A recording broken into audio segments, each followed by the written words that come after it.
उत्तराखंड में 5 मंत्रियों के पद खाली हैं। कई बार कहा गया कि जल्द ही कैबिनेट विस्तार हो जाएगा, लेकिन अब तक ऐसा तो नहीं हुआ है। अब सीएम नामी एक बार फिर दिल्ली जाने वाले हैं, लिहाजा फिर से कैबिनेट विस्तार की चर्चाएं तेज हो जाएंगी।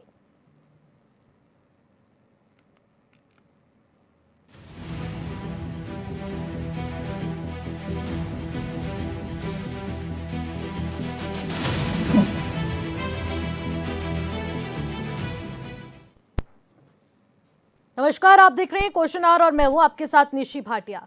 उत्तराखंड में कई मंत्रियों के पद खाली पड़े हैं, जिसे अब तक नहीं भरा गया है। लिहाजा विपक्ष सरकार की मंशा पर सवाल उठा रहा है, क्योंकि मंत्रियों के पद खाली होने की वजह से विकास कार्यों पर बड़ा असर पड़ रहा है।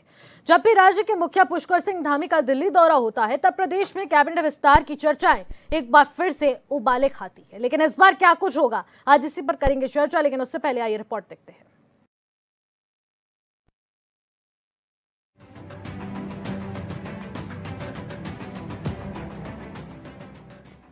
उत्तराखंड की राजनीति में मंत्रिमंडल विस्तार अब किसी पहेली से कम नहीं रह गया। उत्तराखंड में राज्य मंत्रिमंडल में अधिकतम 12 सदस्य हो सकते हैं और मौजूदा वक्त में 5 कुर्सियां खाली है। हम ऐसा नहीं कि हम कैबिनेट कोई जानबूझ के सरकार हो। कभी बाई इलेक्शन आ जाता है, किसी विधायक का देहांत हो जाता है, फिर लोकसभा चुनाव आ जाते हैं, फिर नगर निगम के चुनाव आते हैं, पंचायत चुनाव आते हैं। ऐसे टाइम पे हम एक नए उत्साह के कार्यक्रम को ले नहीं सकते, क्योंकि हमको इसमें जमीन में युद्ध लड़ना होता है, जमीन की युद्ध की तैयारी रहती है। अब एक माहौल बना है और मैं विश्वासपूर्वक कह सकता हूँ, बहुत जल्दी मुख्यमंत्री जी ने दिल्ली में अभी गए थे, अभी 17 को जाने वाले हैं, उनकी बातचीत होगी और बहुत जल्दी जो हमारे 5 रिक्त पद हैं वो भरे जाएंगे। और क्योंकि अब उत्साह का माहौल, बीच में आपदा आ गई, उस आपदा में हम आपदा देखेंगे मंत्रिमंडल के उत्साह को मनाएं, इसलिए सब चीज का एक समय होता है। अब मुझे ईश्वर इंद्रदेव ने भी कृपा कर दी है, मौसम थोड़ा अच्छा होने लगा है, खुशनुमा मौसम बन रहा है, तो उसमें एक खुशियां का पल भी बहुत जल्दी कार्यकर्ताओं को मिलेगा। भाजपा विधायक खजान दास ने साफ कहा कि अब वक्त आ गया है कि कैबिनेट विस्तार होगा।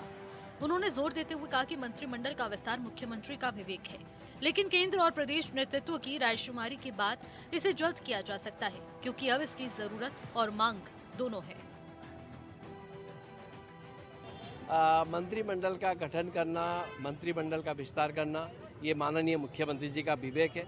वो जब चाहें तब कर सकते हैं और हमारा एक पंचायत के रूप में हमारे काम होते हैं भाजपा में, इसलिए हमारा केंद्रीय नेतृत्व है, प्रदेश नेतृत्व है, रायशुमारी करते हुए ये जल्दी से जल्दी अब मेरे ख्याल से मुझे लगता है कि इसकी आवश्यकता भी है और जल्दी वो अपना विस्तार करेंगे। मंत्रिमंडल विस्तार में हो रही देरी पर कांग्रेस ने तंज कसा है। प्रदेश प्रवक्ता शीशपाल बिष्ट ने कहा कि मंत्रिमंडल विस्तार में देरी का असली कारण है वर्तमान और पूर्व मुख्यमंत्री के बीच अंतर्कल है। 3 साल से ज्यादा समय बीत गया है, लेकिन कैबिनेट विस्तार नहीं हुआ। मुख्यमंत्री एकला चलो ही राह पर चल रहे हैं, ज्योतिषीय निर्देशों पर फैसले हो रहे हैं और चुनिंदा मंत्री ही आदेश मान रहे हैं। देखिए, भारतीय जनता पार्टी में जो अंतर्कलह है, पूर्व मुख्यमंत्री और वर्तमान मुख्यमंत्री के बीच जो नूरा कुश्ती चल रही है, जो गुटबाजी चल रही है, वो किसी से छुपी हुई नहीं है और उसका असर मंत्रिमंडल गठन पे भी पड़ रहा है। आज 3.5 साल हो गए हैं भाजपा को सरकार बनाए हुए दूसरे कार्यकाल के लिए, लेकिन अभी तक मंत्रिमंडल का विस्तार नहीं हुआ और मुख्यमंत्री जी एकला चलो की राह पे हैं। वो जो दिशा निर्देश देते हैं, उनके जो गिने चुने मंत्री हैं, वो उनके आदेश का पालन ही नहीं करते हैं। कांग्रेस का मानना है कि कैबिनेट विस्तार नहीं होने से प्रदेश का कामकाज प्रभावित है।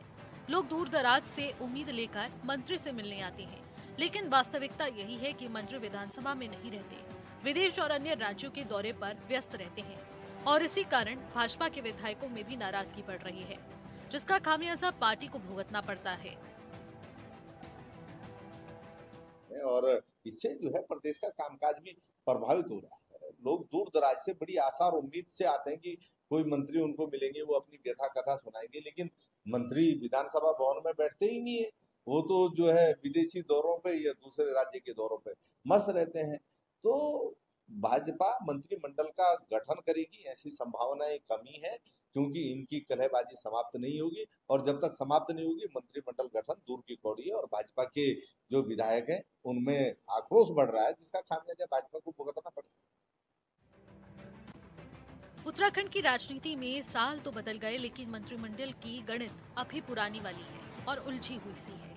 अब जनता और विधायक दोनों की निगाहें बस एक ही पर टिकी है कि कब मंत्री पदों की कुर्सियां भरी जाएंगी या इंतजार जारी रहेगा। हैरानगी की बात तो ये है कि 3 साल बीत जाने के बाद भी कैबिनेट मंत्रियों के पद भरे नहीं गए हैं और बीजेपी कहती है कि डबल इंजन वाली सरकार में तेज गति से विकास हो रहा है। देहरादून से योगेश आर्य की रिपोर्ट।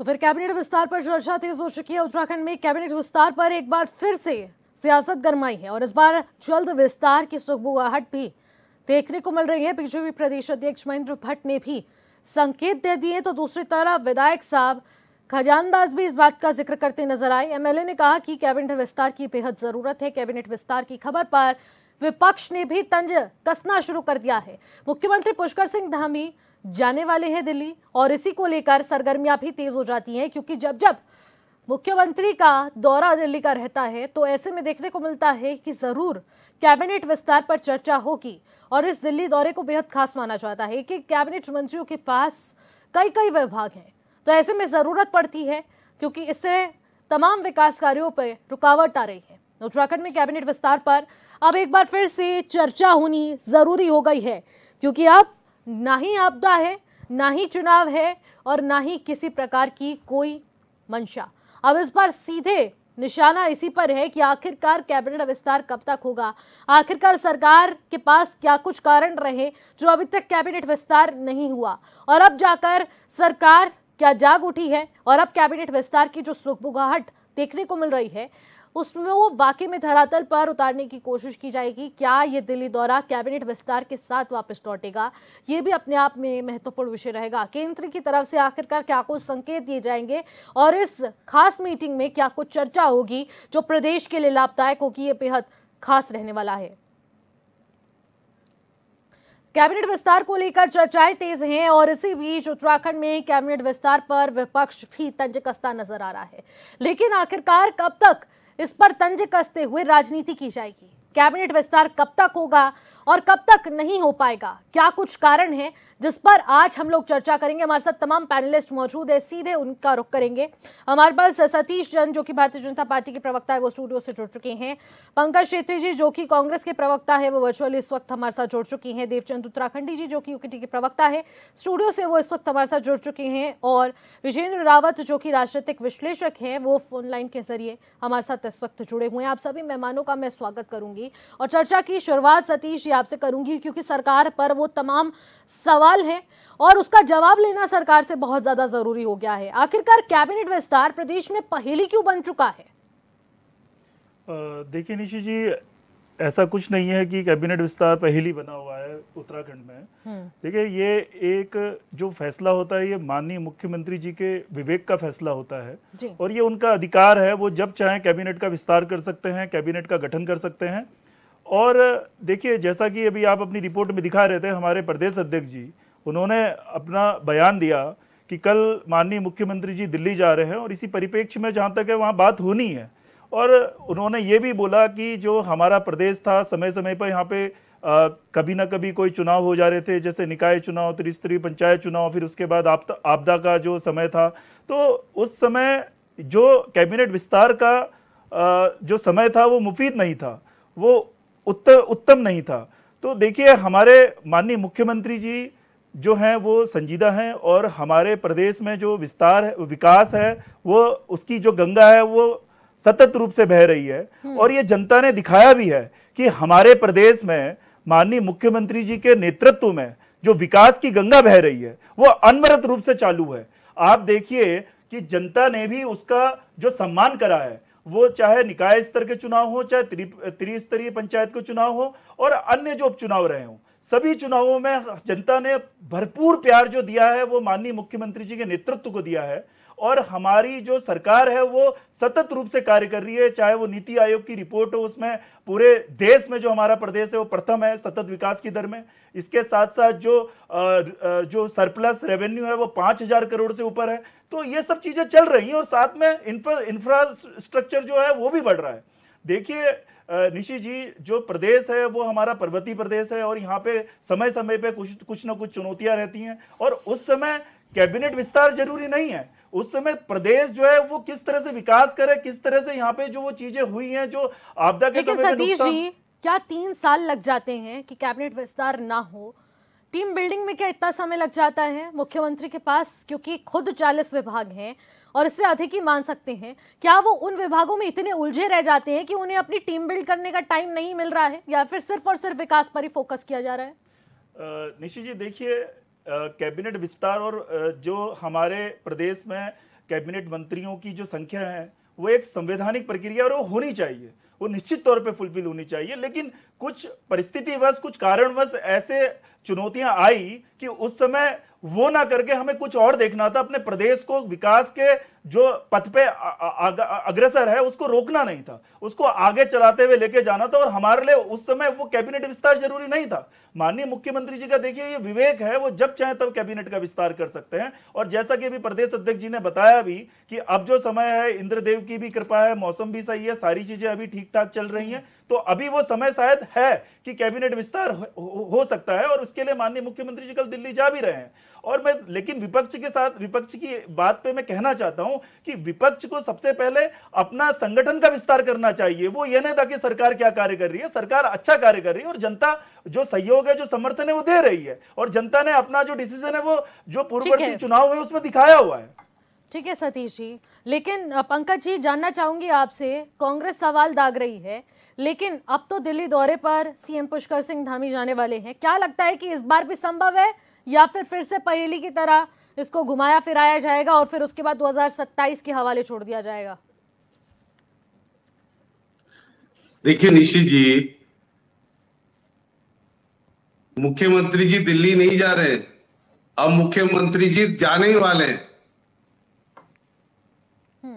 और ये बात मैं आपके चैनल से बोल रहा हूं कि अब मुख्यमंत्री जी जाने ही वाले हैं। ऐसा क्यों? क्योंकि इन्होंने अरे मंत्रिमंडल का विस्तार नहीं होना, पूरी टीम ही चली जाएगी, अब नया मंत्रिमंडल आएगा। क्योंकि मुख्यमंत्री जी का कार्यकाल एक विफल मुख्यमंत्री का कार्यकाल रहा है। मुख्यमंत्री जी सबसे ज्यादा इनसिक्योर मुख्यमंत्री अभी तक के हैं, क्योंकि एक हारे हुए जब आप स्कूल के छात्र को स्कूल का कैप्टन बना देंगे तो वो डरा हुआ रहेगा हमेशा। आप देखिए कितने विभाग वो लेके बैठे हैं अकेले, क्या वो सभी विभागों में पूरे महीने भर भी जा पाते होंगे या पूरी फाइलें देख पाते होंगे? क्या स्थिति है आप बताइए। और आप देखिए कि पूरे प्रदेश में भ्रष्टाचार का बोलबाला है। किस लिए है? क्योंकि सारी चीजों को इन्होंने सेंट्रलाइज किया हुआ है। अभी 3 साल हो गए सुनते सुनते हमें विस्तार होना है, विस्तार होना है। अब तो हमें लग रहा है विस्तार नहीं होना, मुख्यमंत्री जी दिल्ली नहीं, मुख्यमंत्री जी जा ही रहे हैं। तो स्थिति बहुत विकट है, प्रदेश में भ्रष्टाचार का बोलबाला है। और किस प्रकार से इनके जो मंत्री के प्रत्येक मंत्रियों के कृत्य सामने आ रहे हैं, चाहे वो आप धन सिंह रावत जी का देख लीजिए, तमाम पूरा प्रदेश सड़कों पर है। स्वास्थ्य की स्थिति देख लीजिए, आप गणेश जोशी की स्थिति देख लीजिए, हर हफ्ते नया भ्रष्टाचार खुलता है। आप रेखा आर्य जी की स्थिति देख लीजिए, आप सतपाल महाराज जी की स्थिति देख लीजिए, जॉर्ज एवरेस्ट में क्या किया। तो सुबोध उनियाल जी की स्थिति देख लीजिए, सारे जंगल पूरे प्रदेश में कट रहे हैं। तो वो बहुत बुरा हाल है। और तमाम जो है मुख्यमंत्री जी 40 से ज्यादा विभाग लेके बैठे हैं, तो इतने ज्यादा इनसिक्योर हैं कि अब हमें लगता है कि मुख्यमंत्री जी का ही पत्ता साफ होने वाला है। अच्छा देवचंद जी, क्या आपको भी यही लगता है कि इस बार भी कैबिनेट विस्तार संभव नहीं है? देखिए निशी जी, बहुत बड़ी विडंबना है, लेकिन सबसे पहले मैं आपके चैनल के माध्यम से इस माह में आने वाले समस्त त्योहारों के सभी आपके दर्शकों को शुभकामनाएं देता हूं और उनसे निवेदन करता हूं कि मेरी बात को ध्यान से सुनते हुए जो बीजेपी के प्रवक्ता ने अपनी बात रखी उसको कोरिलेटेड करके बड़े आराम से उसको सुने। सबसे पहले तो मैं ये बता दूं कि उन्होंने एक बात कही कि ये उनका विवेक है, वो कभी भी कर सकते हैं। मतलब इसका मतलब जब आचार संहिता लग जाएगी 2027 के या 26 के अंत में, तब भी वो विस्तार कर सकते हैं। उन्होंने नहीं कहा, मैंने नहीं कहा। और उसके बाद उन्होंने एक बात और भी बोली है कि उस टाइम अफरा तफरी मची थी और चारों तरफ बड़ा वो रहा था, तो उस टाइम मंत्रियों की जरूरत नहीं थी, बल्कि जब धूप लग जाएगी फर्स्ट क्लास और जब बढ़िया मौसम आ जाएगा सुहाना, और जब सर्दियों में जो है बहुत अच्छा मौसम होगा और पंडित जी से दिन दिखा करके फिर करेंगे। मतलब ये भी उन्होंने कहा, क्योंकि सनातन की रीति है तो वो आराम से करेंगे, उसकी जल्दी नहीं है, उनको विकास से कोई लेना देना नहीं है, उनको मौसम देखना है, ये देखना। अब मैं कहता हूं कि एक सरकार का कार्यकाल सिर्फ 5 साल होता है, 5 साल में लास्ट के 3 महीने तो उनको आचार संहिता में लग जाती है और शुरू के 3 महीने सरकार को एडजस्ट करने में लग जाती है। तो मैं ये मान कर चलता हूं कि शुरू के 6 महीने में विलंब होने पर यह मानकर चल सकते हैं कि मुख्यमंत्री का अपना विवेक है और वो जल्दी सोच करके सभी विकास को ध्यान में रखकर विकास को रखेंगे ध्यान में, उस टाइम इस बात को लेकर मंत्रिमंडल का विस्तार करेंगे। लेकिन उनको पता है कि विकास की जरूरत है नहीं, इसलिए मंत्रिमंडल का विस्तार की जरूरत भी है नहीं।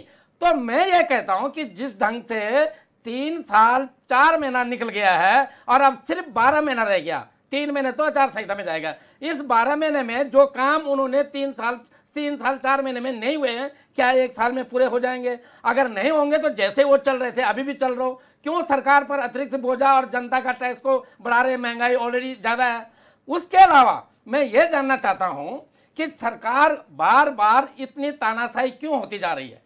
सरकार जनता के आंदोलन सरकार में पड़े, ये बोले हमने बहुत बड़े विकास कर रहे हैं, बेरोजगार सड़कों पे, और जो हमारे कर्मचारी वर्ग हैं, शिक्षक हैं, वो आंदोलित रहते हैं, जो बाकी जनता है महंगाई के लिए वो त्रस्त है।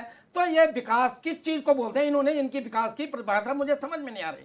और अभी जब एक बड़ा सामने आता शब्द हमारे मुखिया का, जब बेरोजगार सड़कों पे थे तो उन्होंने कहा ये अर्बन नक्सलवादी हैं। तो मैं बड़ा दुखी हूं इस बात से कि विकास पर नहीं, बल्कि अब इन नाकामियों को छुपाने के लिए एक बार कुछ दिनों जो ये लोग बाकी आवाज नहीं उठाए, तो बीजेपी के जो लोग हैं जो अपने अपने विधायकों को मंत्रिमंडल के लिए पुश कर रहे हैं, उनके उसमें ये माहौल ढक जाएगा और इनकी नाकामी के लिए ये 6 महीने और निकल जाएंगे। इसके अलावा ये और कोई जुमला नहीं है। निशी जी बिल्कुल, देवचंद जी बात तो बिल्कुल जेन्युइन की आपने, लेकिन आखिरकार क्या लगता है कि ये कैबिनेट विस्तार बहुत ज़्यादा ज़रूरी इस वक्त हो चुका है, और फिर भी कैबिनेट विस्तार की चर्चा आखिरकार क्यों की जा रही है जब इतनी ज़्यादा ज़रूरत में प्रदेश है? क्योंकि इस बार जल्द विस्तार हो जाना चाहिए, क्योंकि 2027 का विधानसभा चुनाव नज़दीक है और ऐसे में आचार संहिता भी कुछ आखिरी के महीनों में लग जाएगी, और ऐसे में सरकार को अभी भी चेतने की ज़रूरत है कि अब विकास कार्यों से और गति करने के लिए हमें मंत्रियों की भी जरूरत है, क्योंकि वन मैन आर्मी से काम नहीं चलेगा। इतने सब विभाग अगर मंत्रियों के पास रहेंगे, चुनिंदा मंत्रियों के पास रहेंगे, तो आखिरकार सारा कंधे पर बोझ अगर वो लेकर चलेंगे तो बाकी विकास को कैसे देखा जाएगा, उसको धरातल पर उतारा कैसे जाएगा? देवचंद जी बहुत बड़े बड़े सवाल है, लेकिन विजेंद्र जी मैं आपके पास आना चाहूंगी।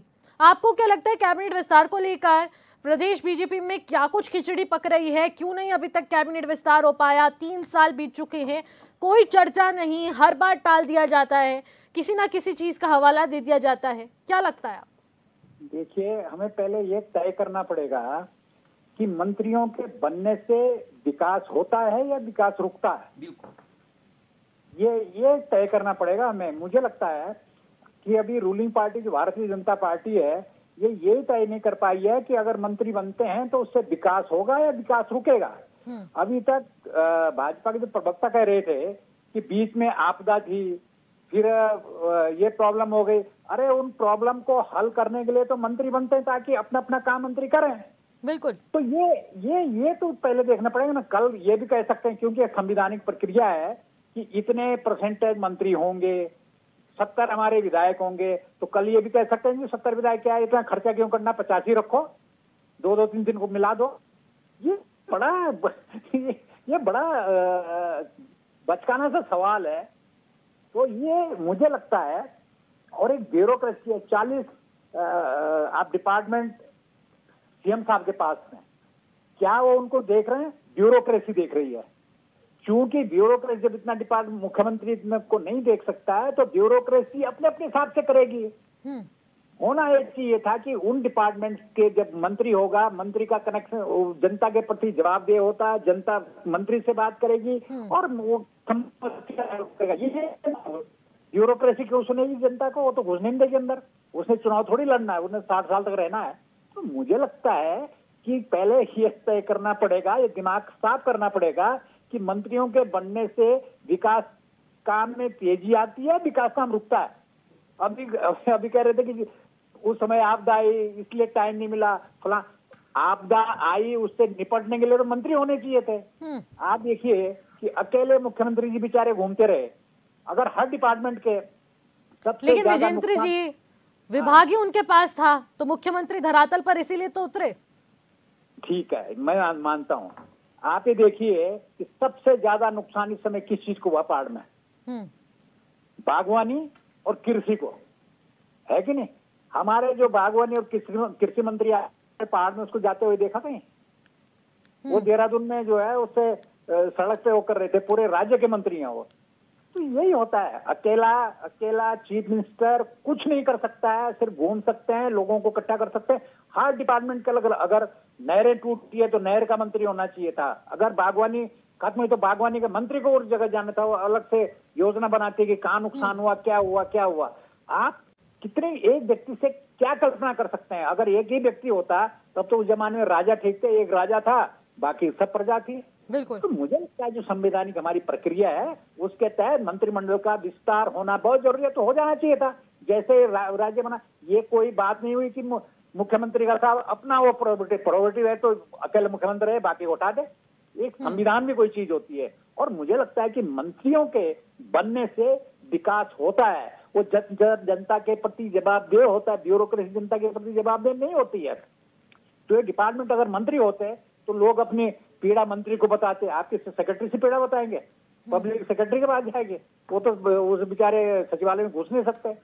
कम से कम जनप्रतिनिधि होता है तो उससे बात करता है। तो मुझे लगता है कि ये कोई बात नहीं कि साहब होगा फलां जगह होगा, वो मुख्यमंत्री का अपना वो है, अपना क्या होता है भाई? इसमें विकास, सबकी जिम्मेदारी विकास है। और आप कह रहे हैं कि जी विकास में गति धीमी हो जाती अगर मंत्रिमंडल का विस्तार करते। आपदा आई थी, आपदा के समय तो मंत्रियों की जरूरत थी, जब कोई आपदा आती है तब तो फौज की ज्यादा जरूरत होती है कि? तो मुझे लगता है कि पहले हमारा दिमाग ही साफ नहीं है कि मंत्रियों का बनना बर्डन है हमारे ऊपर, विकास के ऊपर बर्डन है, या विकास की गति को तेज करेंगे। ठीक है विजेंद्र जी, लेकिन सतीश जी यहाँ पर बहुत बड़े सवाल सीधे सरकार पर दागे जा रहे हैं और इसी का जवाब सरकार से लेना भी बहुत ज्यादा जरूरी हो जाता है कि आखिरकार कैबिनेट विस्तार पर जब चर्चाएं तेज होती हैं, क्योंकि इस वक्त प्रदेश को वाकई में जरूरत है, और आखिरकार कब तक ये कैबिनेट का विस्तार होगा ये उससे भी बड़ा सवाल है। फिलहाल क्वेश्चन आवर में एक छोटे से ब्रेक का वक्त हो चुका है, ब्रेक के बाद जल्द लौटेंगे खास चर्चा के साथ।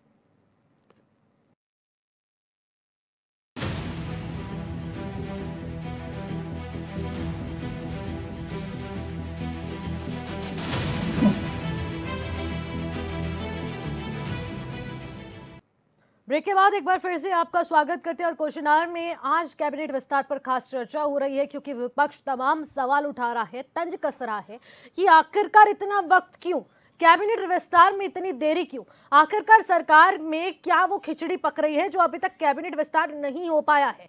3 साल बीत जा चुके हैं और 2027 का विधानसभा चुनाव करीब है। विकास कार्यों में इतनी ढिलाई हो रही है जिसमें कैबिनेट विस्तार की बेहद जरूरत हो रही है कि कैबिनेट मंत्री बना दिए जाएं जो कि अपने विभाग को सही तौर पर संभाल पाए। आज इसी पर चर्चा हो रही है। सतीश जी और हमारे साथ तमाम पैनलिस्ट भी मौजूद हैं, सीधे सवाल लेंगे। सतीश जी, मैं आपके पास आना चाहूंगी। यहाँ पर देखिए, वन मैन आर्मी का टैग विपक्ष की तरफ से भी दिया जा रहा है और खुद सरकार भी देती है, क्योंकि सीएम पुष्कर सिंह धामी कहीं पर भी कोई भी आपदा आ जाए या फिर घटना हो जाए तो खुद मुस्तैदी के साथ वहां पर तैनात रहते हैं। ऐसा भी कहा जा सकता है कि 40 से अधिक विभाग उनके पास हैं, जिसमें आपदा, खनन और भी बहुत सारे विभाग हैं, जिसके चलते वो एक मंत्री के तौर पर जाते हैं या मुख्यमंत्री के तौर पर जाते हैं, ये समझ नहीं पाते हैं। आखिरकार क्या ये टैग बरकरार रखना चाहते हैं, इस वजह से कैबिनेट विस्तार नहीं हो रहा है? क्या चल रहा है? क्यों नहीं किसी और मंत्री को आगे आने का मौका दिया जा रहा है? नहीं निशी जी, देखिए, माननीय पुष्कर सिंह धामी एक मुख्यमंत्री से ज्यादा मुख्य सेवक है, और उनका जो पहले से ही डे 1 से ही जब से उन्होंने पदभार संभाला है तो पूरे प्रदेश की जनता देख रही है कि उनका नजरिया और रवैया क्या है।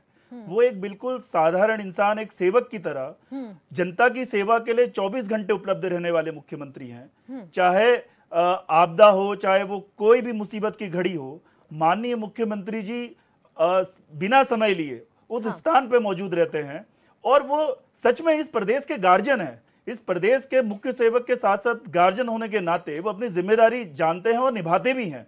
और रही बात कैबिनेट विस्तार की, देखिए कैबिनेट विस्तार निश्चित तौर पे होना चाहिए था, ये एक संवैधानिक प्रक्रिया है और समय अनुरूप होनी चाहिए। लेकिन किसी कारणवश अगर ये प्रक्रिया में समय लगा तो वो समय जो है वो अब खत्म होने को आ रहा है, जैसा कि हमारा शीर्ष नेतृत्व तो बता भी रहा है। लेकिन माननीय मुख्यमंत्री जी ने अपनी जिम्मेदारियों का निर्वहन एक सेवक के नाते, एक जिम्मेदार प्रदेश के नागरिक के नाते उन्होंने बखूबी करा है और ये पूरे प्रदेश की जनता जान भी रही है और समझ भी रही है। यही कारण है कि जो पूर्ववर्ती चुनाव हुए उसमें भी जनता ने भरपूर समर्थन और प्यार माननीय मुख्यमंत्री जी के नेतृत्व को दिया। और रही बात जो ये आ रही है कि विकास में रुकावट आती है या उस तरह का कुछ जो बात हो रही है, देखिए मैं ये नहीं मानता कि विकास में रुकावट कहीं पे भी आई हुई है या वो हम लोगों ने उसको अपने विकास में रुकावट का कारण बनाया है या माना है। क्योंकि आप देखिए जो भी हमारे प्रदेश में जो विकास की जो दर है वो अनवरत रूप से आगे ही बढ़ती गई है। चाहे वो आप देख लीजिए इंफ्रा का, चाहे वो सेक्टर हो या एजुकेशन का सेक्टर हो या चिकित्सा का, कोई भी आप सेक्टर उठा लीजिए उसमें प्लस में ही हम लोग आगे बढ़े हुए हैं। और माननीय मुख्यमंत्री जी का ये जो नेतृत्व है, कुशल नेतृत्व है, उसी को ही हम लोगों ने सतीश जी, अभी आपने कुशल नेतृत्व बोला और हमारी जनता मुख्यमंत्री से प्रसन्न है, उनके नेतृत्व से प्रसन्न है और वो एक गार्जियन के तौर पर प्रदेश को संभाल रही है। लेकिन यहाँ पर ही पंकज छेत्री जी इस बात को कह रहे हैं कि एक फेलियर के तौर पर मुख्यमंत्री हैं और उनकी वजह से पूरे प्रदेश का नुकसान हो रहा है। इसको किस तरीके से आप टैकल करेंगे, क्या जवाब देना चाहेंगे? देखिए निशी जी, कांग्रेस की हालत वो हो गई है, इनके घर में खुद खाने को नहीं है लेकिन दूसरे के घर में देखना है इन्होंने। तो इनका तो संगठन का विस्तार जो प्रदेश अध्यक्ष इनके बने वो 4 साल में नहीं कर पाए। अगर प्रदेश अध्यक्ष जी ने यहाँ पे इनके प्रदेश अध्यक्ष ने अगर यहाँ से प्रदेश पदाधिकारियों की लिस्ट बना के भेजी तो इनके प्रभारी ने उसको निरस्त कर दिया। तो ये तो अपना संगठन ही नहीं चला पा रहे। ये राज्य को तो चलाने की बात दूर की है इनके लिए, ये अपना संगठन का ही विस्तार नहीं कर पा रहे, संगठन ही नहीं चला पा रहे। लेकिन ये हमारे जो मुद्दे हैं, जो हमारी सरकार जिस पे कार्य कर रही है, जो हमारी सरकार इनको बता रही है कि हम कैबिनेट विस्तार करने वाले हैं, हमारे माननीय मुख्यमंत्री जी खुद विधानसभा में जाके हमारे मंत्रियों को बोल रहे हैं कि आपको यहां बैठना है, तो ये वही मुद्दे उठा रहे हैं। लेकिन ये अपने लेवल पे किसी चीज का संज्ञान लेते ही नहीं है। तो कांग्रेस को तो सबसे पहले आत्मचिंतन की जरूरत है। कांग्रेस आत्मचिंतन करती नहीं है, कांग्रेस को अपना संगठन का विस्तार तक नहीं कर पाने वाली पार्टी आज हमारी सरकार जो इतने अच्छे ढंग से चल रही है। लेकिन सतीश जी, कहा तो ये भी जा रहा है कि आप मुख्यमंत्री कैबिनेट विस्तार नहीं करेंगे, उनका ही विस्तार हो जाएगा पार्टी से। देखिए निशी जी, होता क्या है, इनके यहाँ खुद प्रदेश अध्यक्ष का पता नहीं है, इनके प्रभारी और प्रदेश अध्यक्ष के बीच में कुछ बात ही नहीं होती है। इनके प्रभारी जो है सीधे सेंट्रल नेतृत्व को बोलते हैं कि ये पदाधिकारी यहाँ चाहिए। तो इनको खुद इतने इनसिक्योर है, कांग्रेस पार्टी खुद इतनी इनसिक्योर है, तो वह आज हमारी जो सरकार इतने अच्छे ढंग से इतने सफलतापूर्वक जो माननीय मुख्यमंत्री पुष्कर सिंह धामी चला रहे हैं तो उस पर उंगली उठा रहे हैं। लेकिन सबसे पहले कांग्रेस को अपने गिरेबान में झांकने की जरूरत है। कांग्रेस अपने गिरेबान में झांके और अपने संगठन को मजबूत करे, उसका विस्तार करे।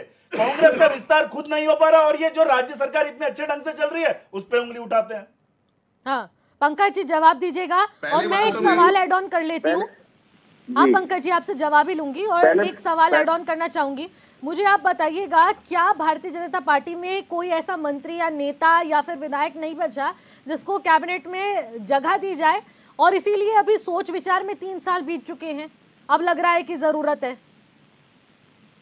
पहले मैं सतीश जी की बात का जवाब दे दूं। हाँ। सतीश जी ने बोला मुख्यमंत्री जी प्रदेश के गार्जियन हैं, तो मैं आपको पहले सूचित कर देना चाहता हूं कि मुख्यमंत्री पुष्कर सिंह धामी जी आपके व्यक्तिगत गार्जियन हो सकते हैं, आपकी भाजपा के गार्जियन हो सकते हैं, प्रदेश के वो गार्जियन नहीं है। प्रदेश में थोपे हुए मुख्यमंत्री हैं, ध्यान रखिएगा। आप जैसी राष्ट्र विरोधी पार्टी से यही आशा करी जा सकती है। आप देश के प्रधानमंत्री को भी अपना प्रधानमंत्री मानते नहीं है। आप देश के प्रधानमंत्री को भी बोलते हैं कि वो हमारा प्रधानमंत्री नहीं है, तो मुख्यमंत्री आपके लिए क्या चीज रखते हैं? मुख्यमंत्री जी आपके लिए कोई चीज नहीं है। मैंने आपकी बात सुनी शालीनता से, मेरी बात सुनिए शालीनता से, मैंने आपकी बात शालीनता से सुनी, बहुत धैर्य से सुनी। अब अपने नंबर पे बोलिएगा, मुझे अपनी बात रखने दीजिए। पहली बात, दूसरी बात मैं आपको बता दूं कि कांग्रेस संगठन जनता नहीं चुनती है। जनता ने जिसको मैंडेट दिया है वो भाजपा की सरकार को दिया है, और भाजपा की सरकार ने अपने हिसाब से हम ठीक है, हारे हुए विधायक को दोबारा जबरदस्ती जिता के हम पे थोपा गया, मुख्यमंत्री बनाया गया। हम उस पे आपके नेतृत्व को कहते हैं कि ठीक है, जो आपने किया वो अच्छी बात है। पंकज जी, लेकिन सम्मानित तो करना पड़ेगा ना, मुख्यमंत्री तो मुख्यमंत्री होता है ना। नहीं, इनके कुछ देखकर ही तो सौंपी होगी बड़ी जिम्मेदारी भारतीय जनता पार्टी ने। मुझे आपत्ति क्या है? मुझे आपत्ति क्या है? एक तरफ कहते हैं कि वो मुख्य सेवक हैं, एक तरफ कहते हैं पिताजी हो गए, हमारे गार्जियन हो गए। क्या बात कर रहे हैं आप? दोहरी बात कर रहे हैं। बिल्कुल भी ये वो अपना पॉइंट ऑफ व्यू रख रहे हैं, आप अपना रखिए। नहीं, प्रदेश के गार्जियन नहीं है वो भाजपा के गार्जियन हो सकते हैं, इनके सतीश जी के गार्जियन हो सकते हैं, प्रदेश के गार्जियन नहीं हो सकते। दूसरी बात मैं आपको, पहली बात तो ये हो गई। दूसरी बात ये है कि भैया आपने ठीक है जिता के भेजा, आप अपना विफल हैं, आप नहीं, आप मंत्रिमंडल का विस्तार कर पा रहे हैं तो कांग्रेस पे छींटाकशी कर रहे हैं। अरे कांग्रेस को क्या प्रदेश की जनता ने चुना है? प्रदेश की जनता ने भाजपा की सरकार को मैंडेट दिया है। अब आप मंत्रिमंडल का विस्तार क्यों नहीं कर रहे, उसके कारण बताना चाहता हूँ आपको। जो ये हर हफ्ते भर के बैग दिल्ली पहुंचाए जाते हैं, अगर ज्यादा मंत्री हो गए, ज्यादा बंदर बांट होगी, भ्रष्टाचार सबको ज्यादा पता चलेगा। इसीलिए ये मुख्यमंत्री जी जो हैं अकेला चलो वन मैन आर्मी की भूमिका में है। क्या बात कर रहे हैं आप? तमाम इनपे हर दिन नया भ्रष्टाचार खुल रहा है, हर दिन नई बात हो रही है, हर दिन नया खनन को लेकर, शराब को लेकर, दुनिया भर के इनके जो वैट जो टैक्स चल रहे हैं पूरा सब प्रदेश देख रहा है। सारे बच्चे सड़कों पर हैं, शिक्षक सड़कों पर हैं, चौकटियों में से लेकर देहरादून से चक्राता तक लोग सड़कों पर हैं। हर चीज का बुरा हाल है। तो हर चीज का बुरा हाल इसलिए है क्योंकि ये मंत्रिमंडल का विस्तार इसलिए नहीं करना चाहते ताकि भ्रष्टाचार जो इनके पार्टी के अंदर चल रहा है और हर हफ्ते जो बैग भर के दिल्ली पहुंचाया जाता है वो बंद हो जाएगा। तो इसलिए मुख्यमंत्री जी चाहते हैं ज्यादा से ज्यादा विभाग मेरे पास रहे ताकि मुझे जो जरूरतें पूरी करनी है दिल्ली वालों की वो उससे हो सके। और पूरे एक विभाग को नोच के खा दिया है। आप कभी मैं आपको बोलना चाहता हूं, कभी आपसे भी रिक्वेस्ट करता हूं कि कभी आप चुपचाप से जनता के बीच में जाइए, सर्वे करिए कि भाई क्या चल रहा है। वो बताएंगे कि क्या बुरी हालत है। तहसील से लेके अस्पताल से लेके आप देखेंगे किस तरीके से जमीनों की बंदरबांट हो रही है, किस तरीके से टेंडरों में घोटाले आ रहे हैं, किस तरह से शिक्षकों को जो है अपमानित किया जा रहा है, किस तरीके से डॉक्टरों की स्थिति है, किस तरह से जनता त्राहिमाम कर रही है। कभी आप जाइए जनता के बीच में, आपको पता चलेगा, बिना अपना वो बताए परिचय दीजिए। लेकिन देवचंद जी एक सवाल आपसे भी है, आऊंगी पंकज जी आपके पास, लेकिन देवचंद जी एक बड़ा सवाल ये है कि आखिरकार क्या मंत्रियों की कमी पड़ चुकी है, नेताओं की कमी पड़ चुकी है, सरकार में विधायकों की कमी पड़ चुकी है जिसको कैबिनेट में नहीं डाला जा सकता, या फिर वो लगते नहीं कि इतने काबिल हो सकते हैं कि कैबिनेट विस्तार में उन्हें जगह मिले? देखिए निशि जी, सबसे पहले तो मैं जो हमारे राजनीतिक विशेषज्ञ हैं रावत जी का मैं धन्यवाद करता हूं कि जितने भी पॉइंट मैंने बोले थे उन्होंने मेरे पॉइंट पर फिर मोहर लगाई है। मैं उनका धन्यवाद करता हूं और आपको भी धन्यवाद करता हूं कि आपने वो तीखे सवाल जो हमें पूछे थे बहुत अच्छे थे, वो स्वागत के काबिल थे और हमने उसका आपको सही जवाब दिया है। इसके लिए मैं आपका धन्यवाद भी करता हूँ। अब जो आपने अभी पूछा है कि क्या बात है, बिल्कुल आपने तो अपने क्वेश्चन में ही अपना जवाब आपका फिर से छुपा हुआ है कि जो इतना समय क्यों लगा। उसका इतना समय इसलिए लग गया है कि इस राज्य में जो दबाव चल रहा है, जो बीजेपी के क्या नाम बोलते हैं, जो यहाँ पर प्रदेश अध्यक्ष थे माननीय भट्ट जी और जो हमारे मुखिया हैं, सीएम हैं, उन लोगों के मुख से ये खुद निकलता है कि यहाँ माओवादी हैं, यहाँ अरबल नक्सद हैं, यहाँ सड़क छाप हैं। तो इन लोगों को डर है कि पार्टी में मंत्रालय छीनने के लिए भी वही लोग हैं। अरे वो हमारे भाई बंधु हैं, कहीं ना कहीं तो वो हमारे पहाड़ी हैं। वो भी तो, अब माओवादी में अकेला तो नहीं हो सकता, या मैं समझता हूँ छेत्री जी तो अलग नहीं हो सकता अकेले, तो वो भी उनके बीच में भी हैं जो बोल रहे हैं पद मुझे चाहिए। अब उनके लिए, इन नक्सलियों से बचने के लिए, इन माओवादियों से बचने के लिए इन सड़क चाहिए, मेरे शब्द नहीं है, ये माननीय भट्ट जी के और इन लोगों के, उनसे बचने के लिए इनसे मंत्रिमंडल विस्तार नहीं हो पाया है और ना हो पाएगा। क्योंकि अगर हो गया तो इसमें फिर वही खींचातानी रहेगी जो 3 साल से खत्म नहीं हुई है। तो मैं ये चाहूंगा कि इस खींचतान से बचने के लिए आखिरी समय में, जो चुनाव का आखिरी समय में बचने के लिए मैं तो यही समझूंगा, चाहे बाकी लोग ये समझें कि नहीं इससे विकास हो जाएगा, बिल्कुल जिस तरह से चल रहा, जब 3 साल नहीं हुआ तो 3 साल 4 महीना नहीं हुआ, मेरी गिनती है तो मात्र 10-12 महीने रह गए हैं। इसको भी माननीय धामी उनके आगे कृपया धाकड़ न लगाएं। मैं बहुत नाराज होता हूं जब कोई धाकड़ लगाता है। क्यों? मैं 2 धाकड़ों को देख चुका हूं, वो धाकड़ हमारे प्रिय धामी पर न लगाए। और चापलूसी इतनी ज्यादा है कि हमारे जो पर्यटन मंत्री हैं वो ये कहने के बजाय कि कितना काम हुआ है, वो बोलते हैं बहुत स्मार्ट हैं, बहुत ये क्या उनकी शादी करने जा रहे हैं जो उनको ये प्रपोज कर रहे हैं। तो इस प्रकार का जुमला है निश्चित ही, यही एकमात्र कारण है जिससे ये मंत्रिमंडल का विस्तार नहीं हो पा रहा है। और ये बखूबी जानते हैं कि करोड़ों रुपया, आज आप सोशल मीडिया पर देखेंगे, करोड़ों रुपया जो है सोशल मीडिया में छापने के लिए, प्रचार करने के लिए दिया गया है, और वही भाषा हमारे जो प्रवक्ता हैं बीजेपी के वो बोल रहे हैं। लेकिन धरातल पर क्या है वो आज आप जाकर देख सकते हैं। अरे आज भी हमारी बहनें रेफर करके प्रसव पीड़ा से मर रहे हैं। आज भी हमारे बुजुर्ग जो है, आज हमारा उत्तराखंड क्रांति दल के लोग सेवाओं के लिए उठे हैं और उसमें एक लड़की है हमारी, उसकी दादी रेफर के चक्कर में खत्म हो जाती है। बताओ ये विकास है इनका, और इनका ढिंडोरा देखो, विकास हो गया, विकास हो गया। हमें तो कहीं वो विकास दिखाई दे रहा भाई। तो आप बताएं कि आप कहना क्या चाहते हैं। मैंने आपको जवाब ले लेते हैं, सारांश में बता दिया। ये इनके ये जुमला है और ये कुछ मुद्दों को छुपाने के लिए नाम मात्र का झमेला है, और ये कर नहीं सकते मंत्रिमंडल विस्तार, क्योंकि इनको भी जो माओवादी अर्बन नक्सल जो हम लोग हैं उनमें से इनको विद्रोह होना पड़ेगा। ठीक है, सतीश जी से एक छोटा सा कमेंट लेना चाहूंगी, फिर उसके बाद विजेंद्र जी का रुख करूंगी। सतीश जी, छोटा सा कमेंट। निशी जी, मैं ये कहना चाहता हूँ, जो अभी हमारे बड़े भाई साहब देवचंद जी ने बोला कि अर्बन नक्सल वाला, मैं ये कहना चाहता हूँ यूकेडी ये हर चीज को अपने पर क्यों लेके चलते हैं। आपने वो देखा नहीं जब यहाँ पे भगवा को गाली दी जा रही थी, जब यहाँ नेपाल की तरह जैन जी को भड़काया जा रहा था, जब राहुल गांधी वहां से बोलते हैं कि जैन जी को उतरना पड़ेगा रोडों पर। तो मैं कहना चाहता हूं, ये आप क्या बनाना चाहते हैं उत्तराखंड प्रदेश को और देश को, क्या बनाना चाहते हैं आप? राजनीतिक तौर पे रोटियां सेकने के लिए यहाँ पे अर्बन नक्सलाइट को लाना चाहते हैं। आपने किसने बेरोजगार युवाओं को किसने बोला? ये तो आप सरासर युवाओं के कंधों पे बंदूक रख के रोटियां सेकना चाह रहे हैं। आप चुनावी रोटियां सेकने के लिए मुख्यमंत्री जी क्यों गए वहां पर बना रहे हैं? आपको किसने बोला? आपके सामने किसने रोज मिल रहे हैं अर्बन नक्सलियों से मुख्यमंत्री जी, मुख्यमंत्री आवास में। तब आप लोग मुख्यमंत्री जी का आभार व्यक्त नहीं करते हैं, तब आप लोग अपने घरों में बैठे रहते हैं, तब आप आभार व्यक्त क्यों नहीं करते? उन्होंने किसको बोला? आप जोर से बोलने से चौकटिया में भी अर्बन नक्सल शुरू हो गए। आपके मुख्यमंत्री ने आपके चौकटिया, आप पत्रकारों को चौकटिया में अर्बन नक्सल शुरू हो गए। नक्सल बोला है, मेरे को उस डिक्शनरी का उत्तर चाहिए जिसमें अर्बन नक्सल का सही जवाब मिलता है। विरोध कर रहा है। अरे पहाड़ी बोलने से उत्तराखंड के यही तो बात है, आपके जो यही तो बात है। पता नहीं किस रहते हैं और आपने जो तोड़ो, अरे आप यूकेडी का मुकाबला कर नहीं सकते। आप तो वो लोग हैं, आप तो वो लोग हैं देश पत्रकारों का अपमान करने वाले, ये अर्बन नक्सलाइट काम करा आप लोगों ने।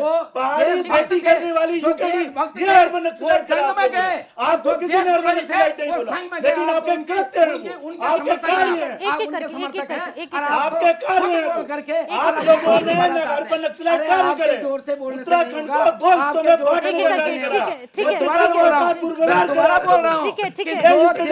रुक जाइए, एक बार यूकेडी ने बात नहीं, एक बार यूकेडी ने गए और जो देश थे वो संग में गए और आप नहीं सतीश, रुक जाइए, और आप जो है उनका बोलकर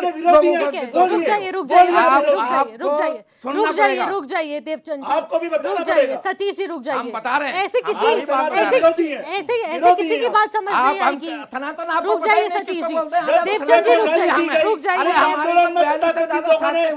देवचंद जी रुक जाइए। आपके 2 शब्द क्यों नहीं आए? आपके 2 शब्द क्यों नहीं आए? आप लोग सनातन विरोधी हैं, आप हिंदू विरोधी हैं, और आप वास्तव में जो आप लोगों को भड़का रहे हैं आप जनता के विरोधी हैं। ठीक है सतीश जी, देवचंद जी, बिल्कुल इस तरीके से आप लोग अगर बहस करेंगे तो हमारे दर्शकों को आप लोगों की बातें समझ नहीं आएंगी। एक एक करके आप अपनी अपनी बातें रखिए।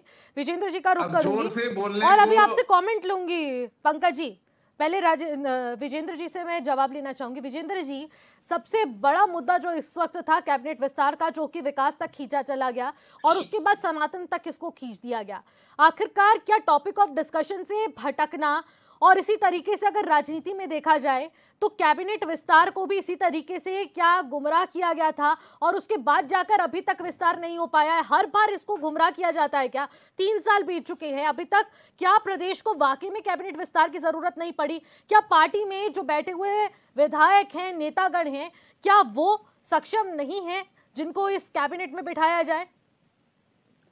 देखिए, हमारे उत्तराखंड में 2 पार्टियां आई, कांग्रेस और बीजेपी। हाँ। और दोनों में लगभग एक ही हाल थे। कांग्रेस में जैसे रहा, कांग्रेस की सीटें भी तो खाली रही। हाँ। कम से कम ये दिमाग से साफ नहीं कर पाए अभी तक हमारी पॉलिटिकल पार्टी, जो पॉलिटिकल डेस्टिनी है, ये साफ नहीं कर पाया कि जो संवैधानिक प्रक्रिया है और इतने विधायकों में इतने मंत्री होने चाहिए थे, क्या उससे राज्य का लाभ है या नुकसान है, ये तय नहीं कर पाए। अरे जनता के प्रति जवाबदेह मंत्री होता है, ब्यूरोक्रेट नहीं होता है। 40 जो आपके डिपार्टमेंट है जिनके मंत्री नहीं है, एक ही मुख्यमंत्री जी, वो तो देख नहीं पाए, उनको तो तमाम काम देखने हैं। तो वो लोग ब्यूरोक्रेटिक, पब्लिक का कनेक्शन कट गया है उनसे। उनका मंत्री होता है तो अपने मंत्री से जो प्रतिनिधि है उनसे बात करते हैं। और दूसरी बात मैं आप कहना चाहता हूँ कि हमारे नेता भी जो है ना, सब देहरादून में मैदानी क्षेत्रों में है, 10.5 जिले पहाड़ के हैं, उसकी कोई बात ही नहीं करता है। वहां तो सब आप पर कैपिटा इनकम की बात करते हैं। आप देख लीजिए, पर कैपिटा इनकम सिर्फ मैदानी क्षेत्रों में बढ़ा है कई गुना, और उसको ढांप दिया जाता है आंकड़ों में, उसको लगा दिया जाता है कि सबको 1 साल लगा दिया तो पहाड़ के लोग बेचारे उसमें, पहाड़ के गाँव खाली हो रहे हैं। तो मुझे लगता है, और दूसरी बात जो डिस्कस करते हैं, अर्बन नक्सल, अरे उत्तराखंड में इस नक्सल का, इसका क्या ताल्लुक है? यहाँ तो ये उत्तराखंड तो वो है जब राज्य आंदोलन चला, गोलियों से भून दिया गया, महिलाओं के साथ जाती हुई, तब भी जो यात्री उत्तराखंड में थे आराम से सो रहे थे, खाना बना रहे थे, एक भी कोई केस नहीं हुआ। इसकी तासीर दूसरी है।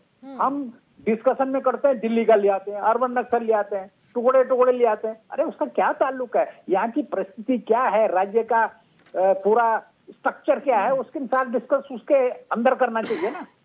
हम कह रहे हैं कि अपने लिए यहाँ की क्या मूल भावनाएं हैं, मंत्री होना, ये तो बड़ा अजीब सा है। अभी सारा हमने दिमाग बना लिया है कि जो मुख्यमंत्री जी उनके अधिकार क्षेत्र में जब चाहें तब मंत्री बनाएं, चाहें तो न बनाएं। ये तो कोई मतलब नहीं हुआ। फिर तो आप संवैधानिक प्रक्रिया को खत्म कर रहे हो। तो मुझे कल के दिन आप कहोगे कि इतने विधायक हैं, इतने कम हो जाए तो क्या फर्क पड़ता है, मत कराओ चुनाव। ये बाकायदा कॉन्स्टिट्यूशनल एक वो है, इसमें तो बाकायदा अब तक बन जाने चाहिए थे। और उससे जो जनता चुनती है, विधायक को चुनती है, फिर मंत्री बनती है, वो जनता के प्रति जवाबदेह होते हैं वो मंत्री। बिल्कुल विजेंद्र जी, यही सबसे बड़ा मुद्दा है कि कॉन्स्टिट्यूशनल प्रोसेस को नहीं समझ पा रही है भारतीय जनता पार्टी। उल्टा मुख्यमंत्री के विवेक पर इस बात को डाल दिया जाता है, जो कि प्रदेश की जरूरतों को धीरे धीरे करके खत्म कर रहा है। और जहां विकास को लेकर उन मंत्रियों की जरूरत पड़ती है, वहां वो मंत्री मौजूद नहीं रहता। और 1 मैन आर्मी के तहत मुख्यमंत्री के तौर पर भी सीएम पुष्कर सिंह धामी पहुंचते हैं और 40 विभागीय मंत्री के तौर पर भी वो मुख्यमंत्री के तौर पर, मंत्री के तौर पर पहुंचते हैं। तो ऐसे में एकला चलो की राजनीति यहां देखने को मिल रही है। लेकिन बड़ा सवाल अभी भी यही है कि आखिरकार कैबिनेट विस्तार क्या संभव है या नहीं है, और ये सवाल अभी भी लाजमी रहेगा, क्योंकि जब तक दिल्ली दौरे से वापस मुख्यमंत्री नहीं लौटेंगे और इस पर चर्चा नहीं होगी, तब तक कुछ कहना संभव नहीं है। बहुत बहुत शुक्रिया आप सभी का। समय की कमी को देखते हुए इस चर्चा को यहीं पर समाप्त करना पड़ेगा। लेकिन बातचीत में कुछ हद तक ये समझा जा सका है कि आखिरकार क्या कुछ भारतीय जनता पार्टी में खिचड़ी पक रही है, और अब जो दिल्ली दौरा रहने वाला है वो कितना ज्यादा खास रहने वाला है, और उसके बाद क्या प्रदेश में कैबिनेट विस्तार की जो सुगबुगाहट है उस पर मोहर लगेगी और एक बार फिर से कैबिनेट विस्तार हो पाएगा, क्योंकि 3 सालों का लंबा इंतजार हो चुका है और प्रदेश को अब वाकई में कैबिनेट विस्तार की उतनी ही जरूरत हो चुकी है। फिलहाल मुझे दीजिएगा इजाजत, तब तक के लिए नमस्कार।